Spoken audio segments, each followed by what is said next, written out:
Hi friends, எல்லாருமே எப்படி இருக்கீங்க? நான் ரொம்ப சூப்பராக இருக்கேன். ஸோ இன்றைக்கி வந்து சண்டே விலாக் தான் பார்க்க போகிறோம். மண்டேக்கு நான் வந்து எப்படிலாம் ப்ரிப்பேர் பண்ணி வைக்கிறேன் அப்படின்றது தான் இந்த வீடியோவில் உங்களோட ஷேர் பண்ணிக்க போகிறேன். வாங்க வீடியோக்குள்ளே போகலாம். ஸோ இன்றைக்கி சண்டே வந்து ஸ்பெஷல்லாம் எதுவும் கிடையாது.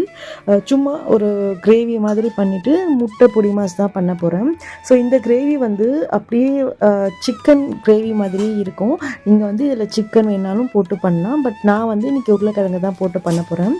ஸோ ஃபஸ்ட்டு வந்து அரைக்கிறதுக்கு ரெடி பண்ணிக்கலாம். ஒரு 2 ஸ்பூன் வந்து எண்ணெய் ஊற்றிட்டு அதில் வந்து 1 ஸ்பூன் சோம்பு, 1 ஸ்பூன் சீரகம், ஒரு பெரிய வெங்காயம் நல்லா வந்து கட் பண்ணி வச்சுக்கிட்டு அதெல்லாமே போட்டு வதக்கிக்கணும். அது வதங்கினதுக்கப்புறமா தக்காளியும் போட்டு கொஞ்சம் நல்லா வதக்கிக்கலாம்.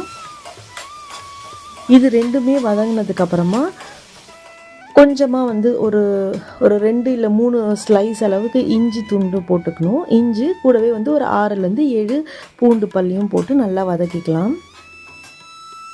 இதெல்லாம் நல்லா வதங்கினதுக்கப்புறமா 1 ஸ்பூன் அளவுக்கு மிளகு, கொஞ்சமாக உப்பு போட்டு நல்லா வதக்கி வச்சிடலாம். இது வந்து எந்த அளவுக்கு வதங்குதோ அந்த அளவுக்கு குழம்புடைய டேஸ்ட் வந்து நல்லாயிருக்கும்.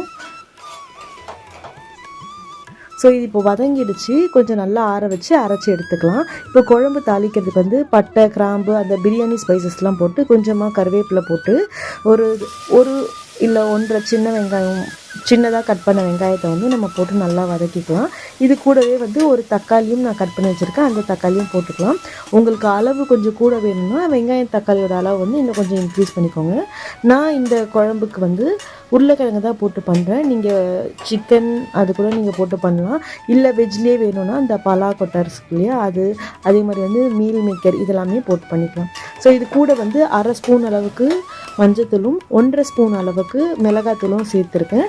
சேர்த்து நல்லா பச்சை வாசனை போனதுக்கப்புறமா நம்ம அரைச்சி வச்சுருக்கோம் இல்லையா, அந்த பேஸ்ட்டையுமே இது கூட சேர்த்து நல்லா கொஞ்சம் எண்ணெய் பிரிஞ்ச அளவுக்கு வதக்கிடணும். வதக்கிட்டு மிக்சிலேயே வந்து கொஞ்சமாக தண்ணி சேர்த்து இதை நல்லா மிக்ஸ் பண்ணி விட்டுருங்க. உங்களுக்கு தேவையான கிரேவிக்கு தேவையான அளவு தண்ணி ஊற்றி ஒரு 2லேருந்து 3 விசில் எடுத்து வச்சோன்னா கமன்னு சைவ கறி குழம்பு ரெடி ஆகிடுச்சு. இந்த பக்கம் வந்து நார்மலாக முட்டை பொடி மாஸ் தான் எனக்கும் என் ஹஸ்பண்டுக்கு மட்டும்தான் பண்ணுறேன். பையனுக்கு வந்து முட்டை அவிச்சு வச்சுருக்கேன். சும்மா கொஞ்சமாக வந்து கடுகு போட்டு அதிலேயே பச்சை மிளகாவும், நான் வந்து ஒரு 4லேருந்து 5 பல் பூண்டு வந்து சின்னதாக கட் பண்ணி போட்டிருக்கேன். அதே மாதிரி வந்து 2 வெங்காயத்தை வந்து நல்லா பொடியாக கட் பண்ணி போட்டிருக்கேன்.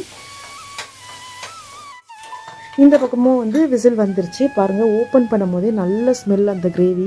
இது கூட வந்து நீங்கள் உங்களுக்கு தேவையான வெஜிடபிள்ஸ் எதுனாலும் போட்டுக்கலாம், இல்லை கறி வேணாலும் போட்டுக்கலாம். இந்த பக்கம் வந்து 3 முட்டையை உடச்சி ஊற்றிட்டேன். இது நல்லாவே வந்து அந்த ஸ்மெல்லு போகிற அளவுக்கு நல்லா இது பண்ணி எடுத்துக்கலாம். ஸோ லஞ்சுக்கு வந்து முட்டை பொடி மாசும் உருளைக்கிழங்கு கிரேவியும் ரெடி.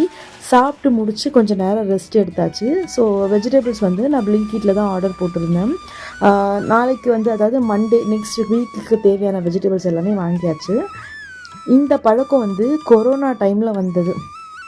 வாஷ் பண்ணி வைப்போம் இல்லையா, அது வந்து மஞ்சள் தண்ணி உப்பு போட்டு தண்ணியில் மஞ்சத்தூள் உப்பு போட்டு வாஷ் பண்ணி வைப்போம். இப்போ வந்து அப்படியே வாஷ் பண்ணி கொஞ்சம் காய வச்சுட்டோன்னா நமக்கும் வந்து டக்குன்னு எடுத்து சமைக்கும் போது ஈஸியாக இருக்குது.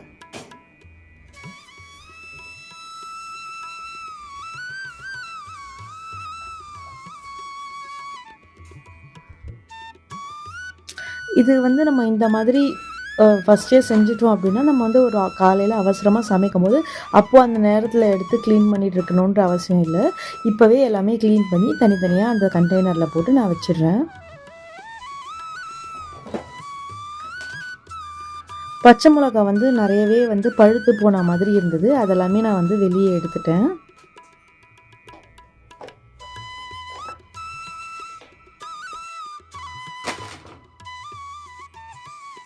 பச்சை மிளகா வந்து மோஸ்ட்லி இந்த மாதிரி காம்பை எடுத்துகிட்டு நம்ம வச்சோம் அப்படின்னா கொஞ்சம் அதனுடைய லைஃப் வந்து நல்லா வரும், சீக்கிரமாக அழுகி போகாது. நான் நிறைய பேர் பார்த்துருக்கேன் இந்த மாதிரி கண்டெய்னரில் வைக்கும் போது மேலே டிஷ்யூ போட்டு வைக்கிறாங்க. அது எந்த அளவுக்கு அவங்களுக்கு நல்லா வருதுன்னு தெரியல. ஏன்னா டிஷ்யூ போட்டோன்னா அந்த தண்ணி சிந்த அந்த டிஷ்யூவே ஒரு மாதிரி வெட்டாயிட்டு அந்த டிஷ்யூ பேப்பர் இருக்கு இல்லையா, அது ஈரத்தோடு நம்ம அந்த காய் மேலே வந்து படிஞ்சிடுது. அது எடுத்து மறுபடியும் வேலை வந்து 2 வேலையாக தான் இருக்குது. எனக்கு வந்து அது வேண்டாம்னு தோணுச்சு. அதனால் இது மேலே எதுவுமே நான் டிஷ்யூ போட்டு வைக்கல. அப்படியே கட் பண்ணி எல்லாமே உள்ளே எடுத்து வச்சுட்டேன்.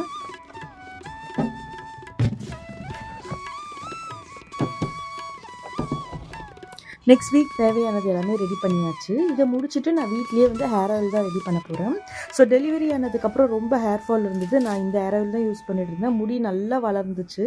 இப்போ வந்து ஸ்கூலு அது இதுன்னு இருக்கிறதுனால மெயின்டைன் பண்ண முடியல. ரொம்ப ஹேர் ஃபால் இருக்குது. அதனால திருப்பி இதை நான் கண்டினியூ பண்ண போகிறேன். இதுக்கு வந்து நான் வேப்பிலை ஃபஸ்ட்டு வந்து நான் மருதாணி இருக்கு இல்லையா, மருதாணி இலையை போட்டுக்கிறேன். அதுக்கப்புறமா வந்து முருங்கை இலை இருக்கு இல்லையா, முருங்கை இலை, வேப்பிலை, சிகப்பு கலரில் இருக்கும் இல்லையா அந்த செம்பருத்தி, அதனுடைய பூவும் சேர்த்து போட்டுக்கிறேன். நடுவில் இருக்கிறது பார்த்திங்கன்னா மருதாணியோடைய விதையும் பூவும். ஃபஸ்ட்டு இந்த இலைங்களெல்லாம் போட்டு நான் நல்லா அரைச்சி எடுத்துக்கிட்டேன். மருதாணி பூவுமே இதுக்கு வந்து ரொம்ப ரொம்ப ரொம்ப நல்லது. அதனால் அதையுமே நான் தனியாக எடுத்து வச்சுக்கிட்டேன். பெரிய நெல்லிக்காய் வந்து 2 இந்த மாதிரி கட் பண்ணி எடுத்துக்கிட்டேன். சின்ன வெங்காயம் கொஞ்சமாக எடுத்துக்கிட்டேன். கொஞ்சமாக கருவேப்பிலை, கற்றாழையும் எடுத்து வச்சுருக்கேன். நடுவில் பார்த்திங்கன்னா மிளகு, சீரகம், கருஞ்சீரகம், வெந்தயம் இதெல்லாம் எடுத்துருக்கேன். ஸோ இதெல்லாம் வந்து ஹேர் க்ரோத்தை இம்ப்ரூவ் பண்ணும், ட்ராண்ட்ரஃப் வந்து வராமல் தடுக்கும். இப்போ நான் வந்து 1/2 லிட்டர் அளவுக்கு செக்கு நல்லெண்ணெய் எடுத்திருக்கேன். செக்கு தேங்காய் எண்ணெய் எடுத்திருக்கேன். செக்கு எண்ணெய் தான் எடுக்கணும், வேறு எந்த எண்ணெயும் எடுக்கக்கூடாது.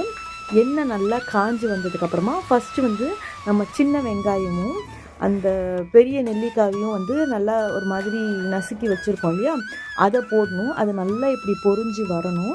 வந்ததுக்கப்புறமா மருதாணியோடைய பூவும் அந்த மருதாணியோடைய விதையும் நம்ம போடணும். எண்ணெய் வந்து கம்மியாக வச்சுட்டு தான் இதை பண்ணணும். எண்ணெய் நல்லா காயணும். ஸ்டவ் சிம்மில் வச்சுட்டு தான் இதை பண்ணணும். கருவேப்பிலையும் பொடி பண்ணி வச்சுருந்தேன். கருவேப்பிலை பொடியும் நான் இதில் போட்டுட்டேன்.